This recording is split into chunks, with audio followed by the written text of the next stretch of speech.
El día que les mostré el video a Rocío y a sus amigas. Se hizo el silencio en la terraza cuando apareció en la pantalla mi mujer, Rocío Medina, pegada a la pared del estudio de Pilates, con los brazos alrededor del cuello de Pablo Sánchez, su instructor, y besándose como si el resto del mundo no existiera. Una de sus amigas soltó un suspiro ahogado, otra se dio la vuelta y a Rocío le llevó 2 segundos darse cuenta de lo que estaba viendo. Yo estaba de pie junto a la mesa con la calma que se tiene cuando llevas 3 noches sin dormir. Nos reunimos allí porque Rocío dijo que quería presentarme a las chicas del grupo de Pilates. El segundo grupo se quedó en silencio cuando apareció Pablo en el video con las manos en la cintura de mi mujer. Rocío miró primero a mí, luego al móvil y luego a sus amigas. Dijo que no estaba bien que alguien las hubiera grabado sin permiso y que no tenía sentido enseñárselo a todo el mundo. Le respondí que ya era hora de dejar de hacer las cosas a escondidas, que lo mínimo que se necesitaba era tener testigos. Rubén Serrano, mi compañero de trabajo, estaba sentado un poco más atrás. Él era quien tenía el video original, él fue quien lo pasó a la mitad del grupo del gimnasio en cuestión de horas y él fue quien me ayudó a preparar esta escena. Rubén cogió su vaso, se volvió hacia las amigas de Rocío y exclamó que al menos ahora todo el mundo sabía cómo se caldeaba el ambiente en las clases de Pilates. Una de ellas le mandó callar, otra le preguntó a Rocío si era verdad, si realmente se había liado con Pablo. Ella dijo que el video estaba sacado de contexto, que solo había sido un momento tonto, que Pablo se había pasado un poco y que ella lo había empujado. Rubén, con una media sonrisa, comentó que en el video no se veía a nadie empujando a nadie, sino más bien a 2 personas muy compenetradas. Les dije, mirando a todos, que el video se había grabado hacía menos de una semana y que no era la primera vez que alguien los veía demasiado íntimos. Rocío me dijo que estaba haciendo el tonto, que no podíamos hablar de eso en una terraza llena de gente y que, si tenía algo que decirle, se lo dijera en casa. Le respondí que en casa llevaba varias semanas escuchando excusas. Se levantó bruscamente. Rocío me susurró que si no apagaba el móvil en ese mismo instante, montaría un escándalo. Yo no lo apagué. Lo que hice fue poner el volumen al máximo. En el video se oía a Pablo reírse y decirle algo en voz baja a Rocío mientras se besaban en esa esquina del estudio donde se supone que nadie les veía. Rocío estiró la mano para quitarme el teléfono, pero Rubén se levantó también y lo agarró antes que ella. Se quedó el móvil un segundo en alto, como si fuese un trofeo, y dijo que ya valía por hoy, que el resto del material se lo reservaríamos para otro momento. Rocío me miraba con los ojos brillantes, respirando rápido, apretando el bolso contra el cuerpo. Dijo que si yo pensaba seguir adelante con esa humillación, que luego no intentara hablar con ella. Yo contesté que hablar, precisamente, era lo que llevaba pidiendo desde hacía semanas. Rubén me tocó el brazo y murmuró que ya valía, que el siguiente paso mejor lo hablábamos sin público. Me giré sin despedirme y empecé a caminar hacia la esquina, con el estómago encogido. Detrás de mí oía una de las amigas de Rocío decir que ella no iba a volver al estudio si todo eso era verdad. Lo último que escuché fue la voz de Rocío, más alta, llamándome por mi nombre y diciéndome que si me iba ahora, que no volviera después a pedirle explicaciones. No frené el paso. Ni siquiera me di la vuelta cuando oí cómo empezaba a llorar delante de todas. Todo eso de la terraza pasó casi al final del mes más raro de mi vida. La primera pieza cayó 2 semanas antes, un martes cualquiera, a las 8:15 de la tarde, mientras yo estaba tirado en el sofá mirando el móvil sin ganas de nada. Me llegó un audio de un número que no tenía guardado. Al principio pensé que era spam, pero el texto ponía algo sencillo y directo, que mejor lo escuchara cuando estuviera solo. Me incorporé, apagué la tele y le di al play con el pulgar medio sudado. Era una chica, voz joven, algo nerviosa. Dijo que me pedía perdón por meterse donde no la llamaban, pero que llevaba días dándole vueltas y que no le parecía justo lo que estaba pasando. Se presentó como alumna de Pilates en el mismo centro que Rocío. Añadió que una compañera le había pasado mi número porque sabía que yo era el marido de Rocío Medina. Mientras la escuchaba, noté cómo se me aceleraba el corazón, sin tener aún ni idea de lo que venía. La chica contó que la semana anterior, después de clase, se había quedado un poco más en la sala, recogiendo sus cosas. Que las luces ya estaban medio apagadas, pero que aún se veía todo bastante bien.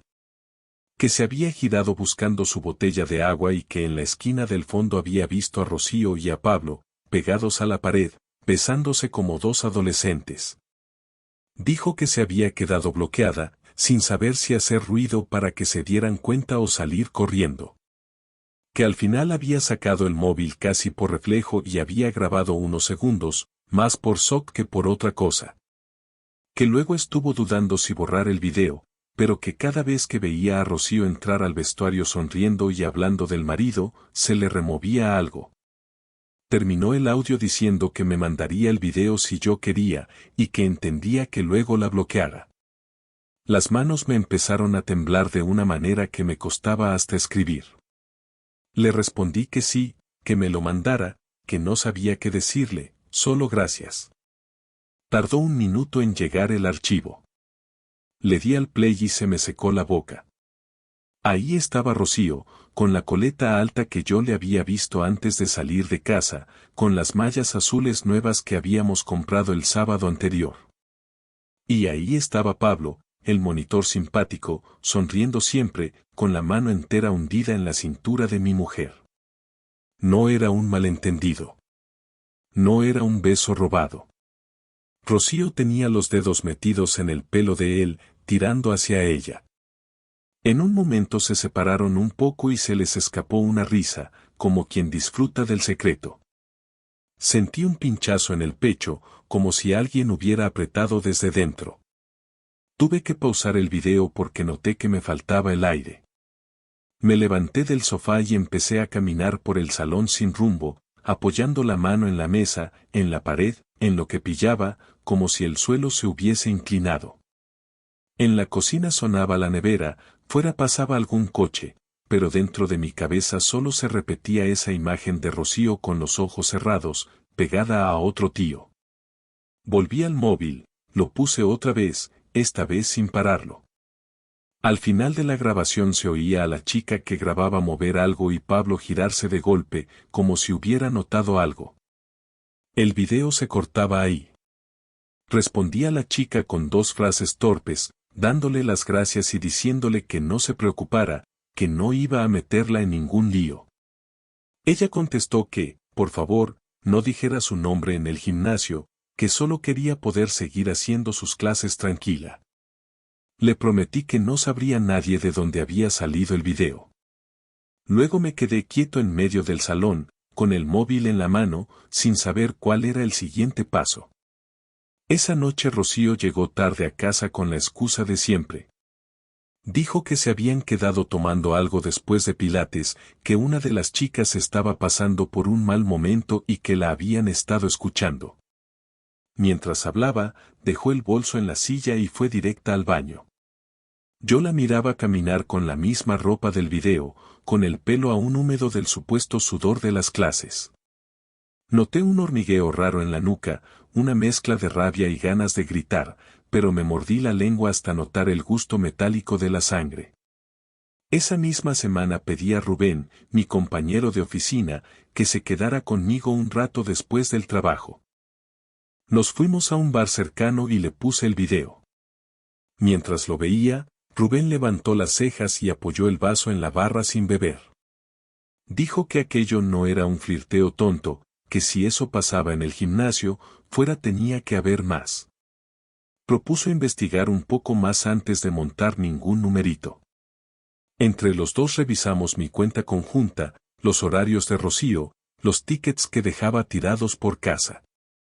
Enseguida vimos pagos extra al estudio, sesiones particulares con Pablo, cargos pequeños en cafeterías cercanas a la calle del gimnasio, siempre en las mismas horas.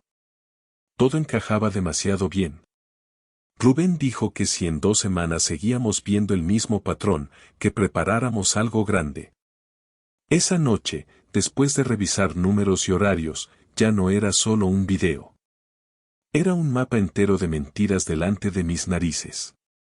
La primera vez que enfrenté a Rocío con el video fue en la cocina, sin público, 2 días después de haberlo visto por primera vez. No pude aguantar más. Había pasado 2 noches dormitando a ratos, oyéndola respirar a mi lado, imaginándola besando al monitor el mismo día. El cuerpo me pedía hacer algo, aunque fuera mal. Ella estaba cortando verduras, con la tabla apoyada junto al fregadero, cuando apoyé el móvil entre nosotros y puse el video en silencio. Rocío miró la pantalla, siguió cortando un par de rodajas más como si su cerebro se negara a reconocerla, y de repente se quedó quieta. Dejó el cuchillo en la encimera y agarró el borde de la tabla con mucha fuerza. Preguntó qué era eso y de dónde había salido. Le dije, con la voz tensa, que me lo había mandado una alumna del gimnasio. Que al parecer la escena había impresionado bastante a la gente. Rocío se apoyó en la encimera, inclinó la cabeza y respiró hondo. Luego soltó la primera versión de su historia. Dijo que había sido un impulso, que Pablo se había acercado demasiado, que ella no había sabido reaccionar. Que estaba pasando una racha mala y que de pronto alguien la había hecho sentirse atractiva y especial. Que no había pasado de esos besos en el gimnasio, que no era algo serio. Mientras hablaba, no me miraba a los ojos, solo al azulejo blanco frente a ella. Le pregunté por las sesiones individuales que pagaba cada semana. Por los cargos del bar de la esquina, siempre los jueves después de Pilates. Por los días en que volvía a casa duchada, cuando se suponía que en el gimnasio solo hacían ejercicio suave y que luego venía a ducharse a casa. Rocío tragó saliva y agarró un trapo como si se fuera a caer. Ahí empezó a cambiar el tono. Dijo que yo estaba espiándola, que controlaba todo lo que gastaba, que eso no era sano. Que sí, que había quedado alguna vez con Pablo a tomar algo después de clase, pero que solo hablaban, que él la escuchaba. Le pregunté si también la escuchaba mientras la besaba en la esquina de la sala. Se le llenaron los ojos de lágrimas y vino hacia mí con las manos extendidas. Dijo que no quería perder lo nuestro por una tontería, que llevábamos años juntos, que podíamos arreglarlo. Yo di un paso atrás sin pensarlo, y vi cómo aquel gesto la pinchaba como una aguja. El aire en la cocina se volvió espeso, como si hubiera humo, pero no olía a nada. Entonces salió otra parte de la verdad. Sin que yo preguntara, Rocío admitió que llevaba casi 3 semanas quedando con Pablo fuera de las clases. Que al principio había sido un café rápido, luego una cerveza, luego un paseo por el parque de al lado. Que los besos habían empezado en el coche de él, un día que llovía. Lo dijo sin demasiados detalles, pero con lo suficientes para que en mi cabeza llenara los huecos. Le pregunté si habían estado en un hotel o en casa de alguien. Lo hice con la voz tan baja que casi no me reconozco. Rocío dudó un segundo y dijo que no, que solo besos y magreos, que no había llegado a más. Supe que mentía porque sus manos empezaron a moverse sin sentido, tocando vasos, moviendo una cuchara, alineando cosas que ya estaban alineadas. En ese momento sonó su móvil encima de la mesa del salón.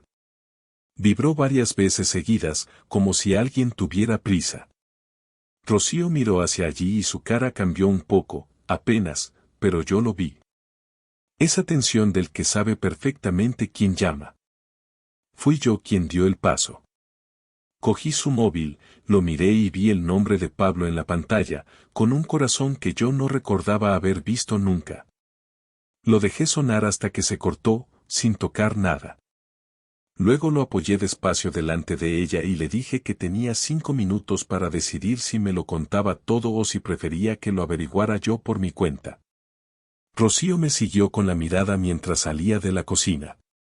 Yo subí al dormitorio y me senté en la cama, con la sensación de haber corrido una maratón sin moverme del sitio. Oí pasos en el pasillo, puertas, cajones. Cuando volvió a aparecer en la puerta del dormitorio, llevaba el móvil en la mano y los ojos hinchados. Dijo que necesitaba tiempo, que no podía hablar de todo de golpe. Que el tema con Pablo no había salido de la nada, que venía de cosas que faltaban en nuestro matrimonio. Cuando empezó a enumerarlas, noté cómo la rabia me subía otra vez al cuello. No porque no tuviera parte de razón en algunas, sino porque las estaba utilizando para justificar que se hubiera metido en la cama de otro. Le dije que esa conversación llegaba tarde, que de haberla tenido un mes antes, quizá estábamos en otra situación. Que ahora estábamos hablando de algo muy concreto, de mentiras, de horarios manipulados, de un tío tocando a mi mujer mientras yo creía que estaba haciendo estiramientos. Rocío lloraba, asentía, negaba, todo a la vez. Yo solo podía pensar en que esa escena de la esquina del gimnasio no era la primera y, sobre todo, que no iba a ser la última si yo no hacía algo. La idea de la venganza no me salió sola, soy sincero. Fue Rubén quien la empujó, una noche en la que nos quedamos los dos en el coche, aparcados delante de mi portal, con la lluvia golpeando el parabrisas. Yo estaba más hundido que cabreado, y él me dijo que si dejaba que todo se quedara en un llanto en la cocina, que Rocío y Pablo aprenderían la lección equivocada. Lo primero que hice, por consejo de Rubén, fue ir al banco. Separé mi nómina de la cuenta conjunta, dejé lo justo para gastos fijos del mes y abrí una cuenta nueva solo a mi nombre. Cancelé la tarjeta adicional que tenía Rocío, la que utilizaba para las sesiones particulares con Pablo y los cafés de después. Cuando la tarjeta dejó de funcionar, una tarde cualquiera, me llegó un mensaje suyo preguntando si el banco había fallado.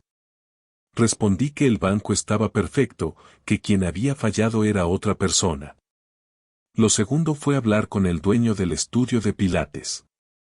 No fui solo, fui con Rubén y con el video en el móvil. El hombre, un tipo serio, siempre educado cuando yo iba alguna vez a recoger a Rocío, nos recibió en su pequeña oficina que olía a ambientador barato. Le expliqué quién era yo y que no me entrometía en la vida privada de nadie, pero que no estaba dispuesto a que el monitor de su centro utilizara las instalaciones para montarse sus líos con alumnas casadas. Puse el video sobre la mesa y lo dejé correr. El dueño se pasó la mano por la cara y soltó un bufido corto. Dijo que el gimnasio tenía cámaras en las zonas comunes, que no en el interior de la sala, pero que había visto ya actitudes raras entre Pablo y algunas chicas. Comentó que la semana anterior una alumna había dejado de ir de repente, sin explicación, y que ahora todo tenía más sentido. No tuve que pedir nada directamente. Él mismo dijo que hablaría con Pablo, que eso era motivo de despido y que no quería líos de reputación. Yo solo le pedí una cosa concreta, que las próximas semanas no cargara el abono de Rocío en la cuenta conjunta, que si ella quería seguir allí, que lo pagara de su bolsillo. Cuando salimos, Rubén me miró con una mezcla de alivio y mala leche. Dijo que eso era solo el principio, que aún faltaba la parte social. La escena de la terraza con las amigas de Rocío vino después, fruto de muchos mensajes cruzados. Fue Rubén quien propuso invitar al grupo entero a unas cañas, fingiendo que quería organizar una quedada conjunta pareja y amigas del gimnasio. Yo acepté porque necesitaba que todo dejara de ser algo que solo vivía en mi cabeza. Necesitaba romper la burbuja en la que Rocío seguía siendo la chica perfecta de Instagram. El mismo día de la terraza, antes de que Rocío llegara, Rubén enseñó el video, rápido, a dos de sus amigas en un rincón apartado. No les dio tiempo ni a reaccionar del todo, solo a entender que aquello era real. Cuando Rocío apareció, sonriente, saludando a todo el mundo, la mesa entera ya estaba cargada de miradas raras. Yo aguanté hasta el segundo vino antes de sacar el móvil y poner el video delante de todas. El efecto fue inmediato. Una amiga se levantó y se fue al baño sin decir nada. Otra se quedó totalmente quieta, mirando a Rocío como si no la conociera. Rocío intentó mantener el tipo al principio, pero al ver que nadie la defendía, se descompuso. Ese momento en que se dio cuenta de que la historia ya no estaba solo entre ella, Pablo y yo, fue uno de los pocos en los que sentí que recuperaba un poco de control. La última pieza de la venganza llegó sola, como regalo extra. A los 2 días de la escena en la terraza, Pablo me escribió. No sé cómo consiguió mi número, imagino que a través de Rocío. El mensaje era corto, decía que quería hablar como adultos, que lo que había pasado era entre él y Rocío, que yo me estaba pasando. Tardé bastante en contestar porque solo leerlo me subió la temperatura. Al final le respondí que como adultos se supone que se respetan las parejas de los demás y que ahora también había un dueño de gimnasio muy enfadado con él. Esa parte no la sabía, se notaba en el siguiente mensaje, mucho más nervioso, preguntando qué había hecho el dueño. No le di detalles, solo le deseé suerte buscando trabajo. Un par de días después, Rocío llegó a casa con cara de haber recibido una bofetada. Sin tocar nada, me dijo que a Pablo lo habían echado del estudio. En vez de sentir pena, noté una calma rara. No por crueldad, sino porque por primera vez alguien además de mí estaba pagando algo por esa historia. Rocío, en cambio, empezó a desmoronarse de verdad a partir de ahí. Perdió de golpe al amante, al gimnasio, a las amigas que la habían evitado después de la terraza. Y encima tenía que mirarme a la cara cada día, con la tarjeta bloqueada y las cuentas claras. La tensión en casa se podía notar en el aire. Yo había empezado a dormir en el sofá, más por necesidad mental que por castigo calculado. Ella daba vueltas por el pasillo de noche, encendía luces, volvía a apagarlas. Una noche se plantó delante de mí, mientras yo fingía ver una serie, y dijo que necesitábamos hablar seriamente de qué iba a pasar con nosotros. Le dije que sí, que tocaba esa conversación. Pero que la tendríamos al día siguiente, con las ideas frías y un papel por delante. La mañana de la última conversación me desperté con la espalda rota del sofá y un nudo fijo en el estómago. No era la rabia de los primeros días, era otra cosa, una mezcla de cansancio y vacío. Rocío ya estaba despierta, sentada en la mesa del comedor con una libreta abierta y un café frío entre las manos. Tenía ojeras profundas y el pelo recogido sin ganas. Me senté enfrente, sin ganas de rodeos, y apoyé también mi taza. Durante unos segundos no hablamos, solo se oían los coches de la calle y el ruido de algún vecino arriba. Ella fue la primera en romper el silencio. Dijo que había pensado mucho, que había llorado más en esas 2 semanas que en toda su vida, que sabía que lo que había hecho no tenía excusa. No intentó justificarlo esta vez. No habló de carencias, ni de etapas, ni de Pablo como alguien que la había rescatado de nada. Solo dijo que había sido egoísta, que le había gustado sentirse deseada y que había cruzado líneas que nunca pensó que cruzaría. Mientras lo decía, no me miraba a los ojos, pero tampoco se escondía. Le pregunté si seguía sintiendo algo por Pablo. La pregunta salió sola, como una piedra que llevaba días en la lengua. Se quedó quieta, respiró hondo y dijo que no lo sabía, que ahora mismo lo único que sentía era vergüenza y miedo. Que estaba furiosa con él por haber desaparecido en cuanto las cosas se complicaron, pero que también sabía que si él llamara, tendría que luchar contra la tentación de contestar. Esa respuesta me hundió un poco más, pero al menos era honesta. Noté un pinchazo en la garganta y tuve que tragar varias veces antes de poder seguir hablando. Le dije que yo, ahora mismo, no podía ofrecerle perdón. Que cada vez que cerraba los ojos veía a Pablo agarrándola por la cintura, veía los cargos del banco, veía su cara cuando la pillé la primera vez. Rocío asintió, con los ojos llenos. Dijo que, si pudiera, volvería atrás y borraría el último mes entero. Que había puesto en riesgo todo por una emoción momentánea, que a veces no reconocía a la persona que había sido con Pablo. Luego añadió algo que no me esperaba, que si yo decidía divorciarme, no iba a ponerme trabas, que asumía las consecuencias. Yo llevaba días pensando en esa palabra, divorcio, dándole vueltas en la cabeza como una moneda. Pensaba en el piso, en los muebles, en las fotos de viajes en la estantería. Pero, sobre todo, pensaba en mí dentro de unos años, preguntándome si podría volver a confiar en alguien con quien ya había vivido algo así. Mientras lo pensaba, miré a Rocío y vi a la persona con la que había compartido cumpleaños, vacaciones, domingos tontos. Y a la vez vi a la que había mentido durante semanas para colarse en la cama de otro. Le dije que necesitaba conservar al menos una cosa en toda esta historia, y era el respeto hacia mí mismo.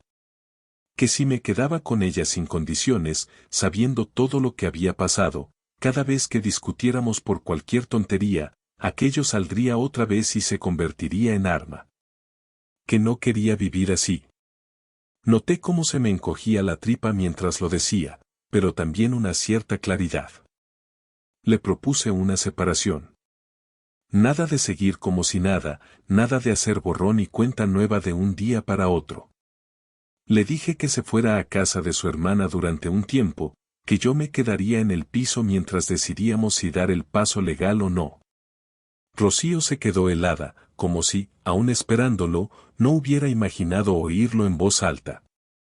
Se llevó las manos a la cara y empezó a llorar en silencio, sin aspavientos, solo temblándole los hombros. Yo me quedé quieto, mirando la mesa, con las uñas clavadas en las palmas. Una parte de mí quería rodearla, consolarla, como había hecho tantas veces cuando la veía mal por cualquier otra cosa. Otra parte se negaba en redondo, recordando cada mensaje oculto, cada mentira pequeña. Entre sollozos dijo que no soportaba la idea de no dormir en nuestra cama, de no desayunar conmigo, de entrar en casa como invitada. Le respondí que yo no soportaba la idea de seguir compartiendo esa cama sabiendo todo lo que había pasado. Que, al menos durante un tiempo, necesitaba esa distancia para dejar de ver a Pablo en cada esquina de la casa. Rocío preguntó si había alguien más, si yo había conocido a otra persona o si estaba pensando en hacerlo. La pregunta me pilló tan fuera de juego que me quedé un par de segundos mirándola sin entender. Le dije que bastante tenía con procesar lo que ella había hecho como para encima pensar en historias nuevas. Que lo único que quería era poder volver a mirarme al espejo sin sentirme un imbécil. Al final, después de mucho rato de idas y vueltas, tomó una decisión. Dijo que se iría esa misma semana a casa de su hermana, que cogería solo lo imprescindible y que más adelante hablaríamos del resto. Que, aunque le doliera, entendía que era lo mínimo después de lo que había pasado. Nos quedamos los dos en silencio, cada uno en su silla, respirando hondo como si acabáramos de correr una carrera larga. Justo cuando iba a levantarme para ir a por otra taza de café, Rocío preguntó algo que dejó la conversación en el aire. Quiso saber si, cuando pasara un tiempo, yo estaría dispuesto a intentar una terapia de pareja, a ir a hablar con alguien neutral. No fui capaz de contestar en ese momento. Sentí como todas las emociones se me amontonaban en el pecho y solo pude decir que no lo sabía, que ahora mismo lo único que tenía claro era que se tenía que ir. Rocío se fue 3 días después de aquella conversación. La vi meter ropa en una maleta pequeña, algún libro, el neceser. Dejó colgados muchos vestidos en el armario, fotos en marcos, cosas que decían que, aunque se iba, no sabía si era para siempre. Yo la ayudé a bajar la maleta hasta la calle en silencio, sin tocarla, con una rigidez rara en los brazos. Su hermana la esperaba en doble fila, con el motor encendido. Se dieron un abrazo largo, de esos en los que se oye la respiración del otro. Rocío me miró una vez más desde la puerta del coche y abrió la boca como para decir algo, pero no salió nada.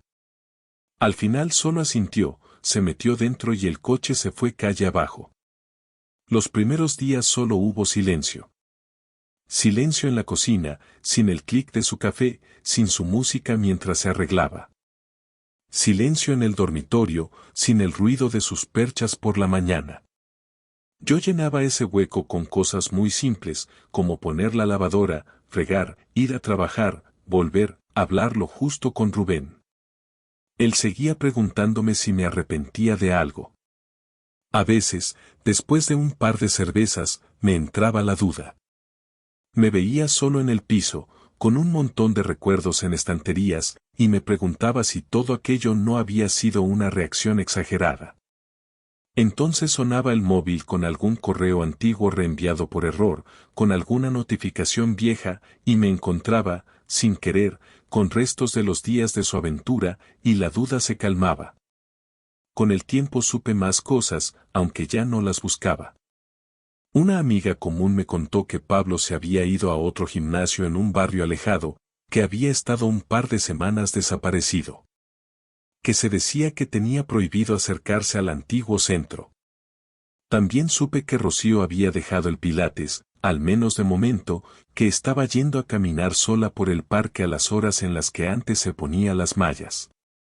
Un par de semanas después de irse, recibí un mensaje suyo. No pedía volver, no pedía perdón, eso ya lo había hecho. Solo decía que estaba yendo a terapia individual, que por primera vez estaba hablando de cosas que llevaba años guardándose. Que no sabía si eso serviría para arreglar algo entre nosotros, pero que al menos quería llegar a entender por qué había sido capaz de traicionar así a la persona con la que había decidido compartir su vida. Yo le respondí con algo corto. Le dije que me alegraba de que buscara ayuda, que a mí también me estaba viendo un psicólogo de la mutua. Que necesitaba ordenar las piezas de mi cabeza antes de tomar cualquier decisión definitiva. No hubo promesas, ni plazos, ni esas frases de película en las que todo se arregla de golpe. Legalmente seguimos casados, por ahora. Los papeles del divorcio están a medio preparar, guardados en una carpeta en el cajón del escritorio. A veces la abro, los miro, leo nuestros nombres juntos en la cabecera y noto un peso en el pecho. Otras veces cierro el cajón de un golpe, como si al no verlos pudiera parar el tiempo. De Pablo no he vuelto a saber nada directamente. No me interesa. Si alguna vez me lo cruzo por la calle, ya veré qué hace mi cuerpo antes que mi cabeza, pero no lo estoy buscando. Mi venganza con él terminó el día que perdió el trabajo en el gimnasio, y más allá de eso, no quiero que siga ocupando espacio gratis en mi vida. Lo más raro de todo este mes es cómo cambia la manera en que miras tu propia historia cuando algo así la atraviesa.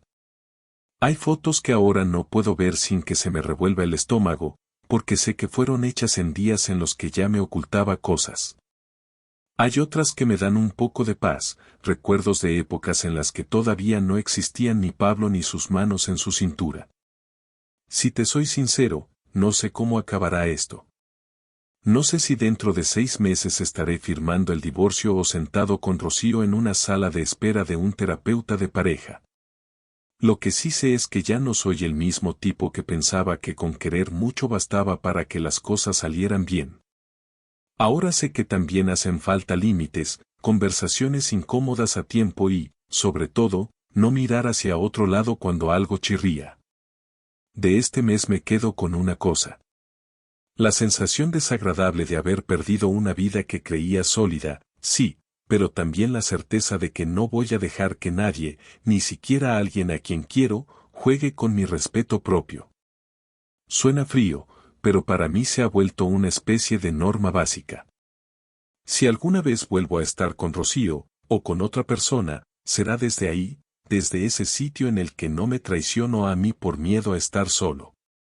Y mientras tanto sigo aquí, en el piso, aprendiendo a hacer cosas que antes hacíamos entre dos, a ocupar la cama entera sin sentirme culpable y a escuchar mi propia respiración sin que me moleste. No es la vida que imaginé, pero es la que tengo ahora. Y aunque me haya dolido como pocas cosas, al menos sé que ya no vivo con la venda puesta.